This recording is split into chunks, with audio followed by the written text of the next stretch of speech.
Oke. Di sini ada pengertian dari kelompok sosial. Apa itu pengertian kelompok sosial? Yang pertama dikatakan kelompok sosial adalah kumpulan orang yang memiliki kesadaran bersama akan keanggotaan dan saling berinteraksi. Jadi yang pertama dia saling sadar kalau dia ingin bersama dengan orang-orang itu.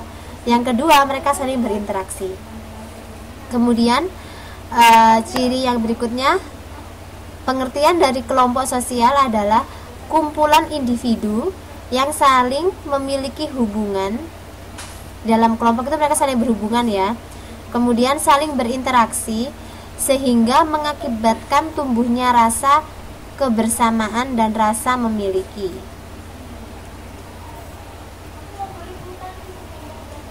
Nah, di sini ada karakteristik kelompok. Apa itu yang dimaksud dengan karakteristik kelompok?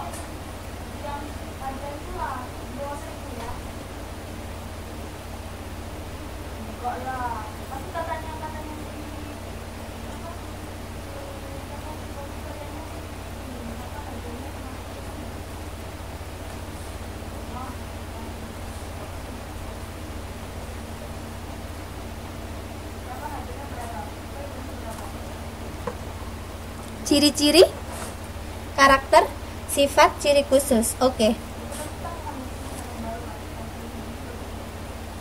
Yang pertama disebutkan kalau karakteristik kelompok adalah kesadaran. Seperti tadi sudah saya sebutkan, yang pertama mereka sadar. Mereka sadar kalau mereka memiliki persamaan, baik itu persamaan tujuan, persamaan karakteristik, kemudian persamaan harapan, persamaan visi misi dan lain sebagainya. Misalkan seperti di sini ada pekerja Indonesia di Taiwan. Sadar, oh kita sama-sama orang Indonesia, kita sama-sama bekerja di sini.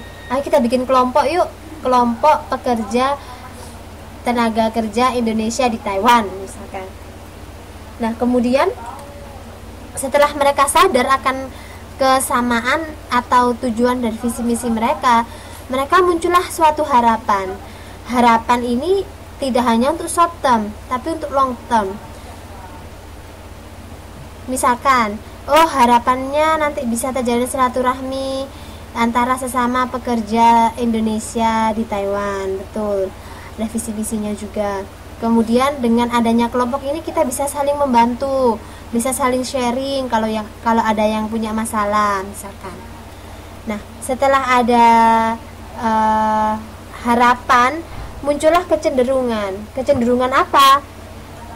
Kecenderungan untuk memunculkan serangkaian norma yang dijadikan sebagai pedoman. Kalau gitu kita nggak bisa nih kalau cuma kita punya harapan-harapan. Kalau ada harapan kita harus mewujudkan. Nah, untuk mewujudkannya kita harus punya aturan. Nah, maka muncullah suatu norma-norma atau aturan-aturan dalam kelompok itu. Nah, dengan adanya kesadaran, harapan, dan kecenderungan akan visi misi dan norma-norma dalam kelompok itu, maka terjadilah interaksi yang intensif. Jadi dia nggak hanya interaksi cuma SMS kadang-kadang, telepon kadang-kadang, tapi terjadi interaksi yang intensif melalui kegiatan-kegiatan tertentu, baik yang berbau sosial maupun kegiatan-kegiatan yang ke religius, kemudian ke pendidikan, kegiatan-kegiatan macam-macam. Yang pasti menunjukkan suatu interaksi yang intensif antara individu dalam kelompok itu. Bagaimana untuk karakteristik kelompok, mulai dari munculnya kesadaran, harapan, kecenderungan, dan interaksi yang intensif? Apa ada yang perlu ditanyakan? Atau kita bisa lanjut ke slide berikutnya.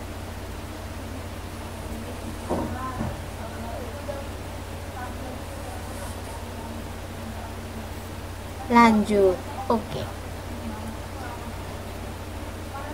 Nah, setelah kita mengetahui karakteristik kelompok, kita juga bisa mengartikan kelompok itu sebagai beberapa pengertian di bawah ini. Dikatakan kalau kelompok itu adalah hubungan sosial yang memiliki batasan sosial. Maksudnya apa itu? Ada hubungan sosial tapi ada batasan sosialnya.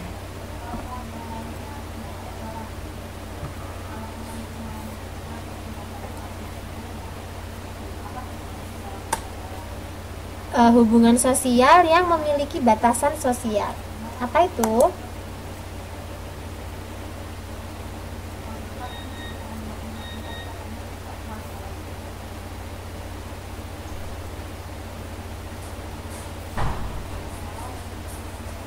Oke, benar Mbak Freeman.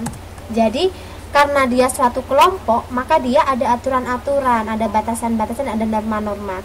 Maka hubungan sosial yang terbentuk di dalam kelompok itu dibatasi oleh suatu batasan-batasan yang berupa norma maupun aturan-aturan, baik secara formal maupun informal. Kemudian dikatakan kelompok adalah suatu unit yang memiliki tujuan. Tadi sudah kita bahas di karakteristik kelompok sosial bahwa muncul harapan dari adanya kesadaran untuk kebersamaan, yaitu tujuan. Harapan juga bisa diartikan sebagai tujuan. Kemudian kelompok diartikan juga sebagai suatu unit yang memiliki subkultur dan counterculture. Apa itu subkultur dan counterculture?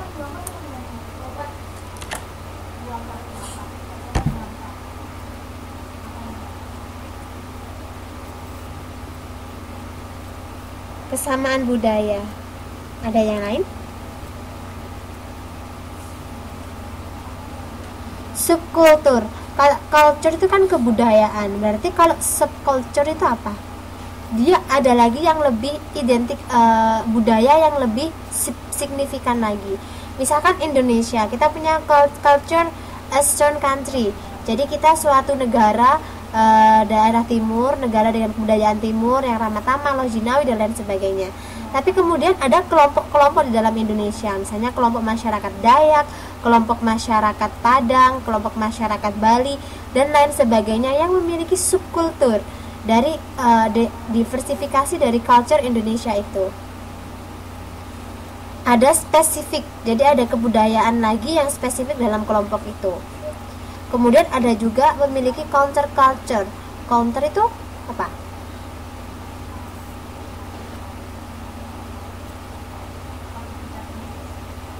Counter?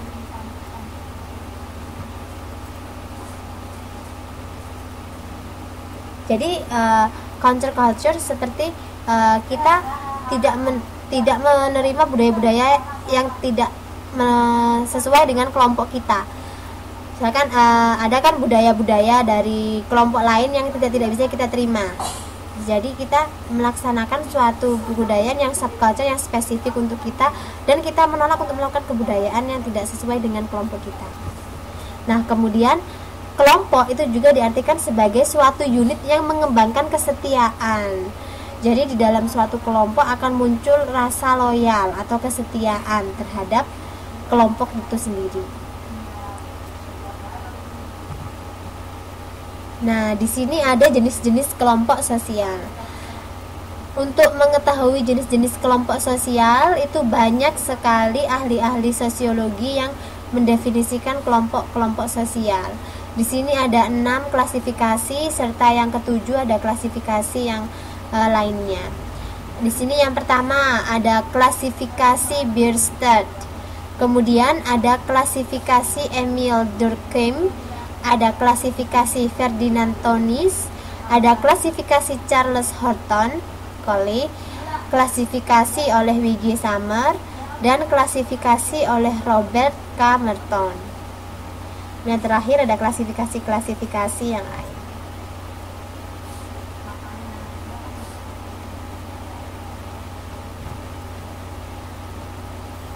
Dari ketujuh klasifikasi ini, mari kita preteli satu-satu. Wah, apa itu preteli?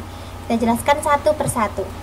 Yang pertama adalah klasifikasi kelompok sosial menurut Bierstadt. Menurut Bierstadt, dalam klasifikasinya, kelompok sosial itu dibagi menjadi 4.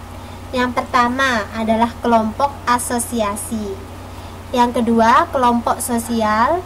Yang ketiga, kelompok kemasyarakatan. Dan yang keempat adalah kelompok statistik. Apa itu kelompok asosiasi? Ada yang sudah membaca buku kelompok asosiasi? Jadi kalau kelompok asosiasi adalah suatu kelompok di mana individunya diikat di dalam suatu organisasi yang formal. Yang pertama, mereka punya kesamaan. Setelah punya kesamaan, mereka punya tujuan yang sama. Oke, benar. Karena ada tujuan yang sama, mereka mengikatkan diri ke dalam suatu organisasi formal. Contohnya apa? Di sini kalau di modul dicontohkan adalah Ikatan Dokter Indonesia. Jadi isinya ya dokter-dokter yang ada di Indonesia. IMI, oke. Kemudian kalau di Taiwan IPTI ya, Ikatan Pelajar dan Tenaga Kerja Indonesia di Taiwan. Oh, IP ya. Nah, jadi kata kuncinya adalah kalau kelompok asosiasi mereka punya tujuan kesamaan.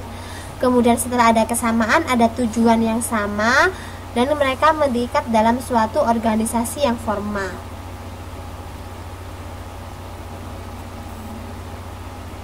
Oke, Ma? Kemudian yang kedua adalah kelompok sosial. Kelompok sosial itu hampir sama dengan yang pertama, di mana mereka memiliki kesamaan. Mereka sadar kalau mereka sama. Setelah itu, mereka punya tujuan yang sama. Tapi mereka tidak diikat secara formal oleh organisasi. Contohnya adalah adanya marga. Kemudian kalau di modul disebutkan juga ada kelompok preman, kumpulan-kumpulan preman. Kemudian ada juga geng-geng. Misalnya itu gengnya Mbak Prima tuh, siapa gengnya Mbak Prima? Itu Mbak Asnawati sama Mbak Ika. Nah, misalkan geng motor. Oke. Jadi mereka punya samaan tujuan, tapi tidak diikat dalam organisasi formal.